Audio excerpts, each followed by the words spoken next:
Sometimes the best stories in golf aren't found on tour. You'll find them at the back of the range. And here's your host, Ben Adelberg. Welcome to the Back of the Range. I am your host, Ben Adelberg. This is episode 98. Getting closer and closer to episode 100. Hard to believe that the Back of the Range Golf podcast will reach triple digits in just a couple weeks. Thank you to everyone that continues to support, listen, and promote the Back of the Range. Before we get started with this week's episode, sending some well wishes to a few of the guys that I highlighted on the Road to Hoylake series before the Walker Cup. Isaiah Salinda made the cut at the Shriners in Vegas this past weekend. He played alongside Phil Mickelson in the final round where he shot 61. Need to ask Isaiah about that one. Also, best of luck to Cole Hammer, Brandon Wu, and Chandler Phillips. They'll be teeing it up at the Houston Open this weekend. As many of you know, Brandon and Cole were part of the victorious Walker Cup team along with Isaiah. Chandler Phillips barely missed out on being on that team, but he has since turned pro, made it through the first stage of Korn Ferry Tour Q School, so all the best to him and the guys at Houston. Lots of great episodes here as we move through the fall. We're going to see a lot of collegiate players, mid-ams, senior ams, but if you have suggestions or ideas for episodes, reach out, let me know what you'd like to see here at the Back of the Range. My email address, ben@thebackoftherange.com. Follow along on all the social media channels. We're always giving something away. We're always on Instagram and Facebook and Twitter. All the links to those channels are available in the show notes of the podcast episode. The best place to get all this information, though, is on our website at thebackoftherange.com. So speaking of Texas, our guest this week is Cooper Dossey. Cooper just recently picked up the individual win at the Fighting Illini Invitational at Olympia Fields, and his Baylor Bears picked up the team title as well. Golf Week had them ranked in the top 20 preseason rankings. Clearly, Baylor is looking to boost their rankings as they make a run at the Big 12 Championship and the National Championship in May of next year. Cooper has racked up multiple wins in his collegiate career despite some wrist injuries along the way, which we got into. He also won the North and South Amateur at Pinehurst last summer with multiple caddies on the bag. We got into that as well. If you're a loyal listener of the Back of the Range, you obviously love following amateur and collegiate golf. Well, Cooper Dossey is a kid that I'm sure you're going to root for this season, and he'll be fun to keep an eye on after he graduates from Baylor and decides to venture into the professional ranks. So let's get started. Cooper, thanks for the time. Welcome to the Back of the Range. How are you? I'm doing great. Thanks for having me. I'm honored to be here. Hey, glad to have you. You know, All-American senior at Baylor, coming off of a win at the University of Illinois tournament at Olympia Fields. For people that may not know a little bit about Olympia Fields, they are one of a handful of courses that have held multiple USGA championships. They've had the Amateur in 2015, the Open in 2003. You picked up the individual win, and Baylor picked up the team win. I think a lot of people that are casual followers of college golf see these massive, crazy low numbers that college players shoot. You know, they shoot 65s like they're going out of style. There were about 80 or so players in this field, and only 3 of them finished the 54 holes under par. You won with -4. Tell me about that golf course, that tournament. You've played it multiple times. Tell me about that tournament a little bit. It's probably one of the strongest tournaments in college, just in terms of the players that are there and the teams that are there. And then you get to play on such a prestigious golf course. And so that's always a bonus. But the last 3 years, I haven't really performed well. I've probably finished outside the top 30 in the last couple of years there. And it's just a really demanding golf course. The rough is thick. And that week, we had a little rain the last day, but it was kind of windy throughout the week, and so that's why the scores were not as low as, you know, a normal college event. But I don't know. I really haven't played well there, and I've done a lot of stuff in my swing and mentally to get better. And this week, I guess going into this year, I felt a lot more confident than I ever had.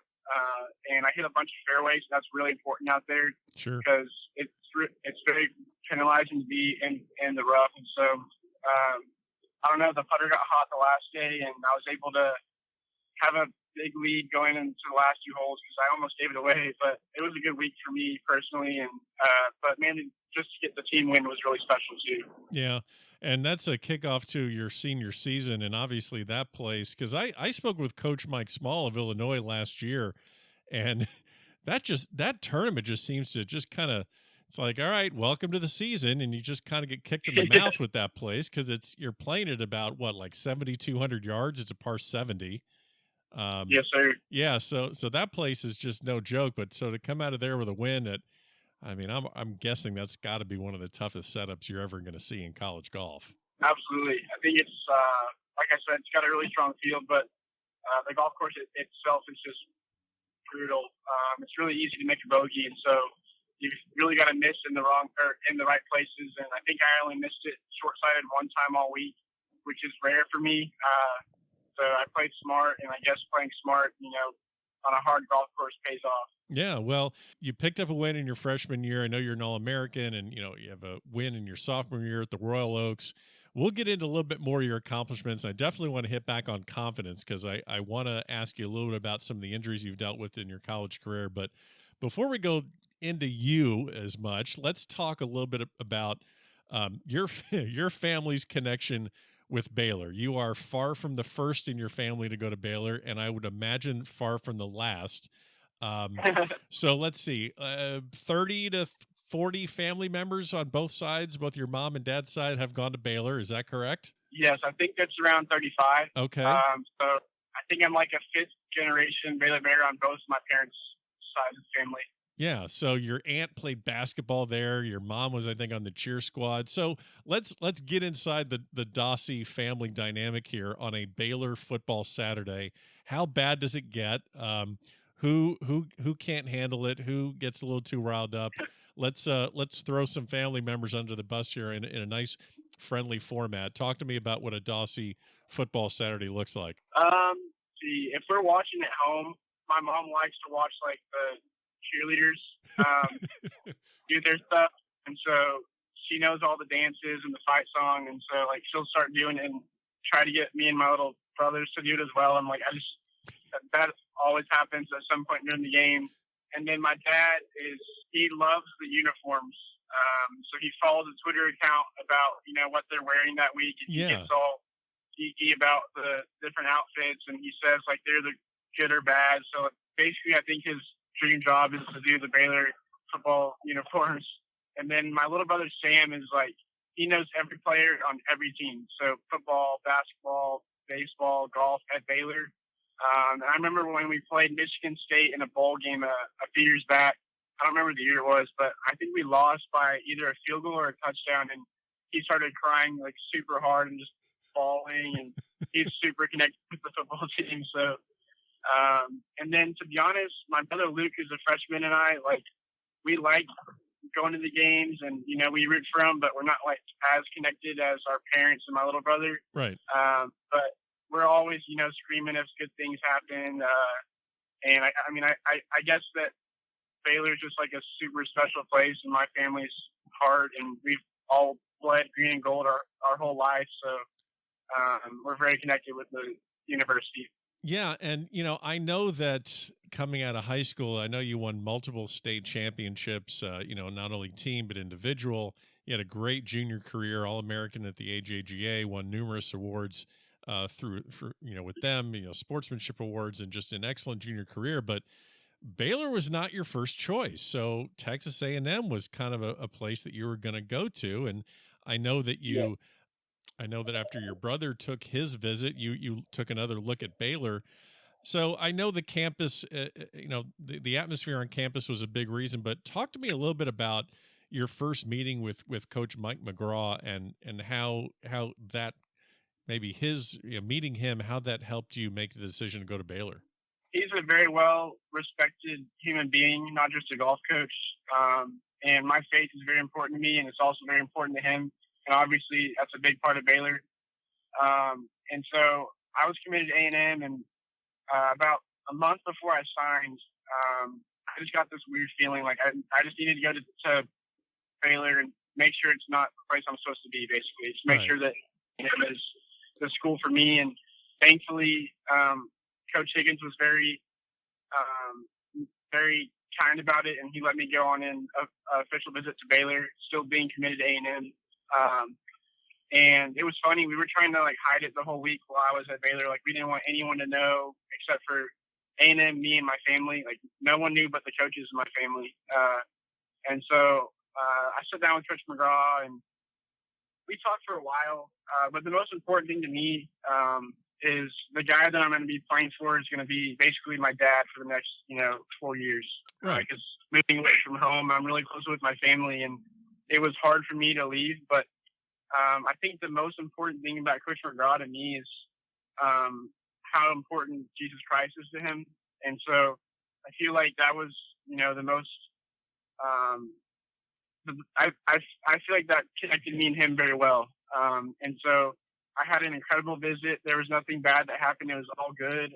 But I remember walking into the business school, and I thought I was going to be an accounting major, and that didn't work out. But at the time I did think I was, and it was just a really special place. And I just, got this tingling sensation, this really weird feeling that this is my home. And Coach McGraw and Coach Flagg were just two incredible men. And I just could really see myself being here. And it was probably one of the hardest decisions I've ever had to make because, I didn't want to be disloyal to A&M, but I knew that God wanted me here, and it's definitely the best decision I've ever made, just to come to Baylor and play for him. Very well said. It sounds like you really took that decision to heart. And, for people that aren't familiar, Coach McGraw was at Oklahoma State, won a national championship there. That's the guy that recruited names like Fowler and Mahan and Charles Howell III and go down the list. I know that doesn't sound like that was any sort of a selling point.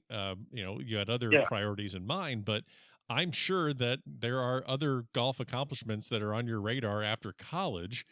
Can you maybe speak to just some of the conversations that you have with Coach McGraw, not just preparing for a golf tournament that's on your calendar, but preparing yourself for being the best player you can be once you leave school? He's full of stories, Coach McGraw is. I've probably heard all of his stories more than 5 times. All right, then you know them all by heart. So let's go. Let's hear. No, I'm kidding. All right. So, but yeah, give me a story, an anecdote maybe that he's been able to relay to you that isn't just like a fun story, but something that actually resonates. Where you're like, oh, okay, I see he communicated that to a Ricky or to a Morgan Hoffman or a Casey Wittenberg. That really resonates with me. I'm someone who needs a person that's going to believe in me because, like I said earlier, I struggle with self-confidence. I think the best thing that Coach Moreau ever did for me was just encourage me.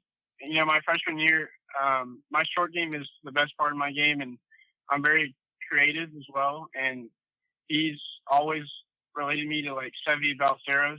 And I think there's not certain that he's told me about Ricky, but just for him to say that over and over again has been very meaningful to me because, Sevy's a very respected person in the golf world, not just for his golf, but for his character. Sure. I think for Coach McGraw to see a little bit of him and me helped me to believe that maybe I do have the talent and the capability of pursuing this after college. And so he's very good at, being honest with me, and we have a really cool relationship.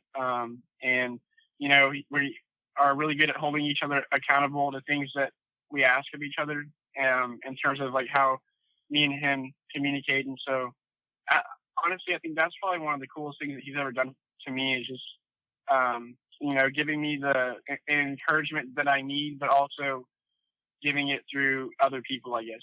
Sure. Yeah.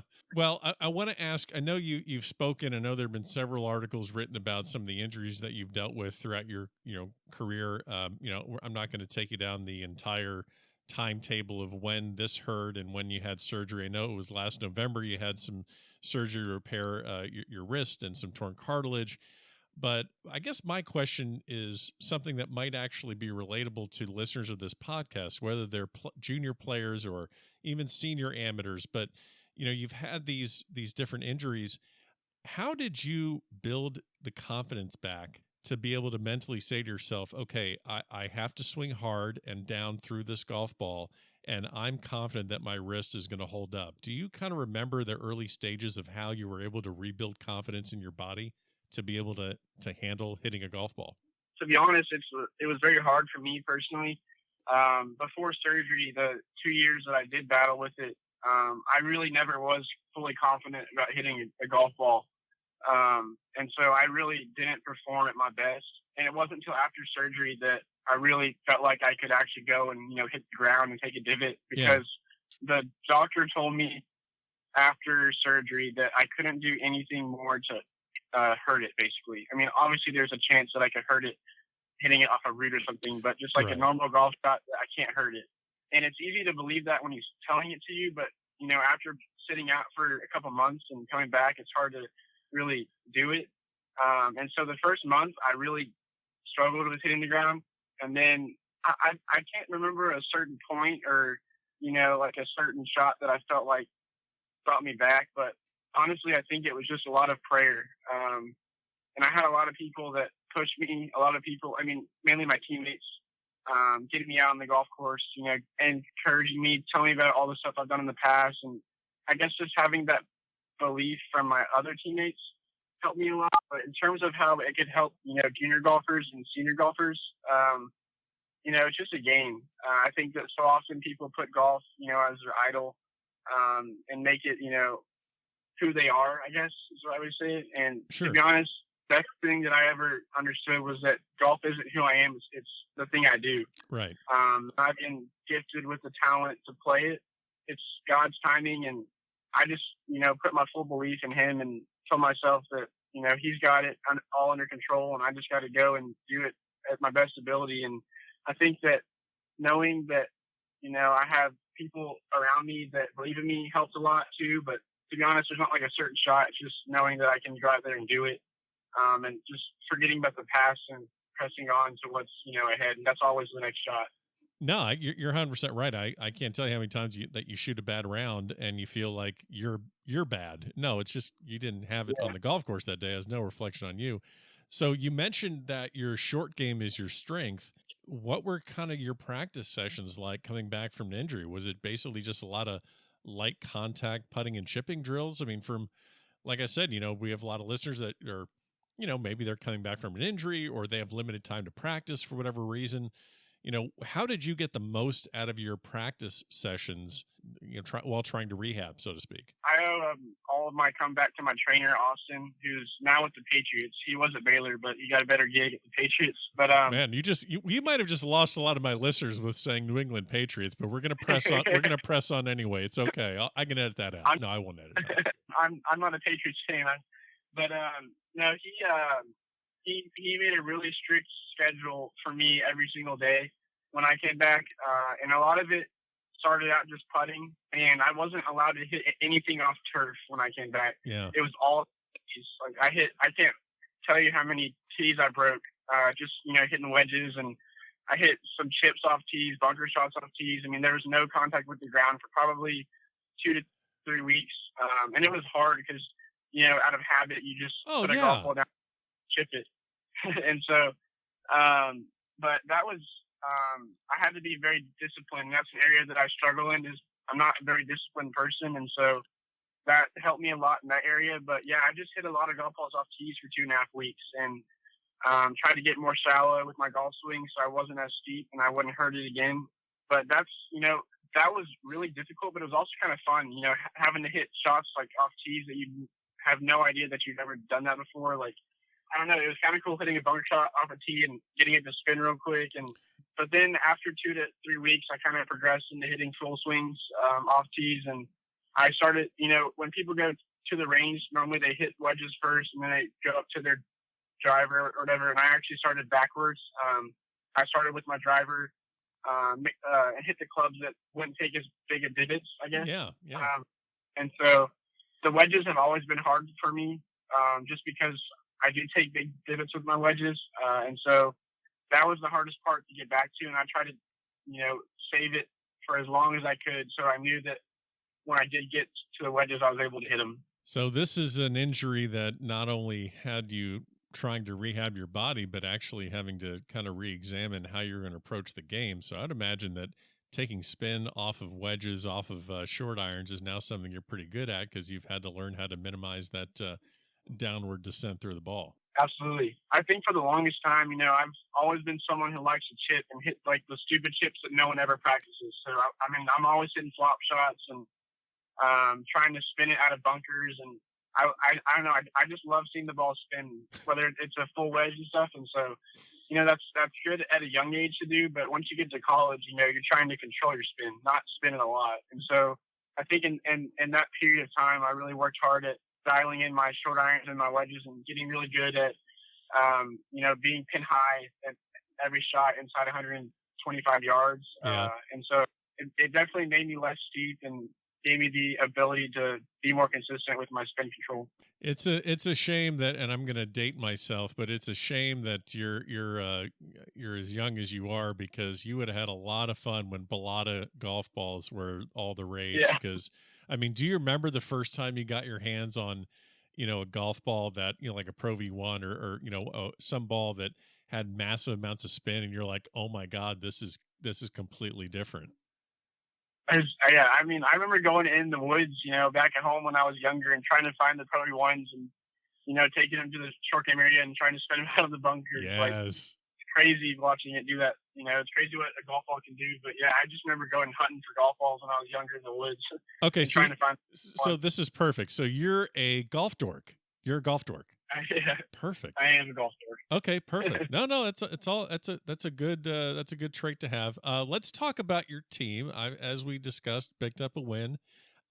You're a senior, and there are several freshmen on your team this year. You got Eisenhart, you got Kiefer, you got Scott McNeely, who that name should ring a bell with a lot of the listeners. But you also have this guy named Luke Dossey. Yes, sir. Boy, you got your younger brother as a freshman, and you're a senior. Now, I know I know you want to immediately, say great things, but you got to at least make the freshmen pay their due a little bit. So, I mean, you're an upperclassman. You got to enjoy the aspect of being an upperclassman. So, what are some of the things that you see out of the freshmen on the team that you're immediately you praise them immediately and say, yeah, keep doing that. And then maybe what are some of the things you see out of them? And you don't have to throw each one under the bus specifically, but maybe what are some of the things that you see them doing that you as a senior immediately, jump in and say, hey, that's not the way to go. We don't do that here at Baylor. I guess I can go through each person and just do one for each, but perfect. I'll start with Johnny. Johnny Kiefer is an incredible golfer. He's extremely mature for his age, and he's stepped up and already. He's been a huge success for us and very important to the lineup so far. And I've already learned a lot from how he plays golf. And so I guess that's the good things. I guess I can throw him under the bus real quick. I know it's kind of soon, but last week in Oregon, he signed the wrong scorecard. So yeah, we don't do that at Baylor. Yeah, you don't do that. Don't do that at Baylor. No, but that happens, and it really stung. He was upset about it, rightfully so, and I think he was more upset about it hurting the team than it was himself. So I applaud him in that, and as much as I could give him crap for it, I think he's learned already about it, and I think it's going to make him better. So that's Johnny, and then Scout. I play with Maverick my freshman year, and I see a lot of Maverick and Scout's golf game. They have very similar golf swings and very similar golf games, I guess you could say. And Scout is also very, very smart, just the smartest kid on the team. I guess you could call him a nerd. Okay. And then, I don't know, there's not much negatives about him. He's just very smart, very witty. I don't know, I guess no one studies as much as he does, so maybe study less. I don't know. And then Tyler's a cool dude. He's very shy. I guess that's the only thing that I have to say about him that's bad is he just doesn't talk very much. So I guess talk more. But you'll break him out of that. He'll be fine. Yeah, he'll be fine. But he's a good kid. He's got a lot of game. I think that he's going to be good in the next couple of years as he gets, kind of older and more mature. And then I guess you're not supposed to have favorites on a team, but obviously Luke, he's my brother, and I'm always going to be picking him over everyone else. But Sure. Luke and I have a really cool relationship. He's my best friend. Him and Sam, my other brother, are my best friends. And, I think it's very rare nowadays that, you're that close with your siblings. And, they know everything about me and I know everything about them. So Luke's a really solid kid. And I learned a lot from him off the golf course mainly. I guess the negative I could say is he can't beat me. And I'm not going to let him beat me. That's just, tough love because he's my brother. There you go. I don't know. He's just a good dude. Everyone wants to be around him. He brings a certain energy to the team that everyone wants to be around. And, I think that if there's one thing I could give him advice on right now, it'd be to eat more and eat healthier and don't eat like me. Because if you eat like me, you're not going to be in good shape. So, well, we're going to get into that because I have a couple of questions about the campus life at Baylor. But you mentioned Luke, you mentioned Sam. Sam caddies for you in the stroke play portion of the North-South. Luke caddies for you in the match play portion of the North-South, and then you win at Pinehurst, which only two guys won at Pinehurst this past summer, and you and Andy Ogletree. So let's see who's the better. Boy, I'm really putting you in a bad spot, but that's all right. You can handle it. Better caddy, Luke or Sam? Oh, I know. God, they're so different. In terms of keeping me free, I'd say Sam.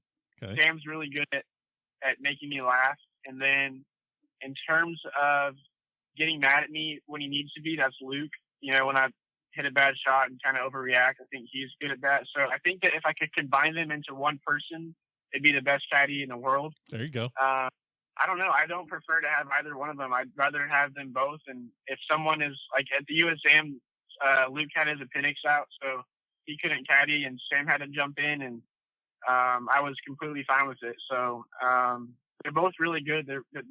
They know my game really well, and that's really important. And they both know how to. Because I don't like to talk about golf in between shots. I don't like to get caught up in it, and they're really good getting my mind off of golf. So they're both incredible caddies and golfers as well. Okay, incredible golfers. Who's got the best? Who's the best with the flat stick? Who's the best putter, Luke or Sam? Luke's the best putter in our family. I wish I could putt like him. Okay. Who has the hardest time not blowing a gasket on the golf course? Who can run a little hot? Sam. Okay, that was quick. Oh, wow. My God. Let me get the question out, Cooper. Come on. I mean, that's great. All right. So Sam Sam can go nuclear. I've got a story if you want. Oh, I got a story. That's what we do here, man. Go ahead. So first of all, he's gotten a lot better. He doesn't get as angry as he did, but he used to get real angry. And so we were playing with my dad back home, and we play at Texas Golf Club where the Texas guys play it.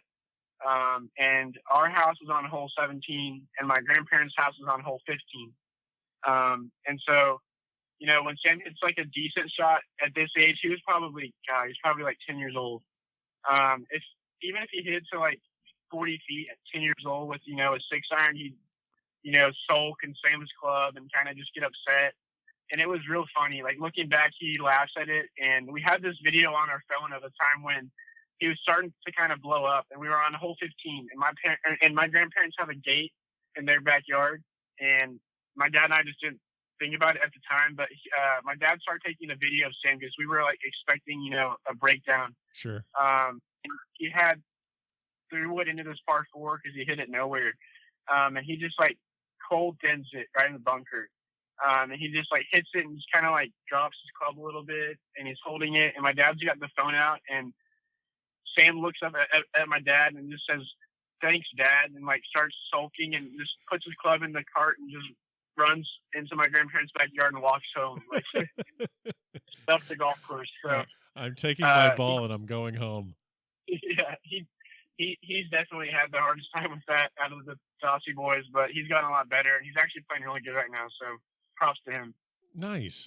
Well, I know you're getting, I'm gonna get you out of here with one final question. I know you're leading into the rest of your senior career. Your world amateur golf ranking is the highest it's been, so you're definitely on a roll. I know you got nationals and regionals on your you're on the horizons leading into your last season. But let me ask you this one: you've done all these incredible things in your career at Baylor, but let me ask you: can you put into words and explain what kind of an achievement it would be, or what kind of achievement it is, for a college golfer to date a cheerleader at a major university? I mean, do you feel that you are giving hope to other collegiate golfers all around the country? I mean, this is a big achievement. I mean, a great question. Okay, I'll leave. I'll let. I mean, you have the floor. What can you say about this? Wow. I would say that golfers are athletes too. And, Brooks Koepka spoke last week in Oregon, and he is quite the athlete. And I guess I'd say just never settle. You're very capable of, pursuing a girl that is probably better looking than you, but you can do it. If I can do it, ugly me, then anybody else can do it. So, holy, it's been really cool. We dated for a year. She's an incredible girl, and very thankful that God led us together, and I hope it works out. So, I think that it's cool because my mom was also a cheerleader, and Ashley is too. That's my girlfriend's name, and she's a special girl, and I guess it is pretty cool. I get to date a girl that cheers at Baylor.